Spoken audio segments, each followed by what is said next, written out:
The Prime Minister said no problem with doubling our national debt, adding more debt than all previous Prime Ministers combined because interest rates, he claimed, were low. Well, his same spending has actually increased inflation and interest rates. Yesterday, the Finance Minister was unable to answer how much Canadians are paying for interest on the debt that she has racked up.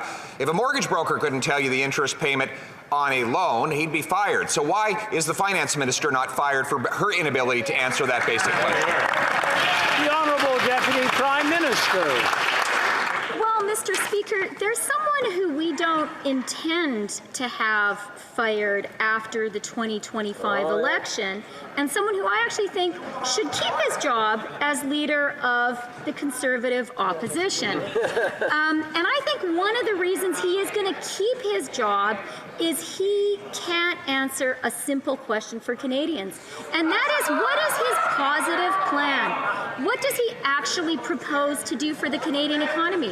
The only thing that we know is he's going to cut. He's going to cut the $200 billion that we're investing in our healthcare system. He's going to cut the $300 billion we're investing in early learning. Honourable Leader of the Opposition. One thing we're going to cut is the carbon tax. In fact,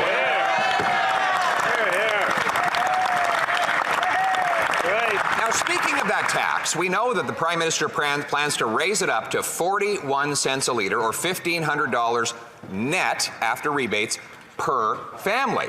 But what most people don't know is that there is a second carbon tax he plans to stack on top of the first one, a sneaky tax he calls a fuel standard that will hit home heating, gas, our factories, and countless other higher costs. So how much will Canadians pay in higher gas and diesel prices because of the second Liberal carbon tax? The Honourable Deputy Prime Minister.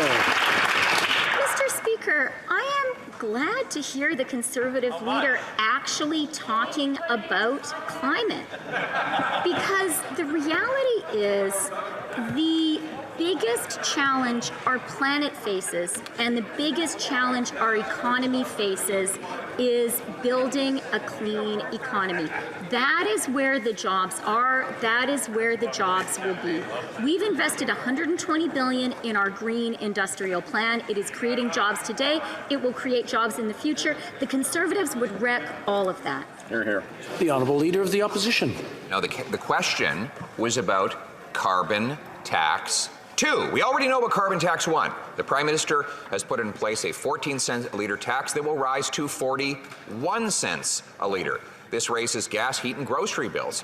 But now they're sneaking in a second carbon tax called the fuel standard. It has no rebate whatsoever, but will apply in every province and territory across the country. So if she's so proud of her second tax, why won't she tell us exactly how much it will cost in higher diesel, gas, and household costs per family? The Honourable Deputy Prime Minister. Mr. Speaker, the Conservative leader obviously doesn't understand that what every industrial economy needs is a plan to build the clean economy of the future. But I'll tell you who does understand that. An electrician called Jeff, who I met in Mississauga in March.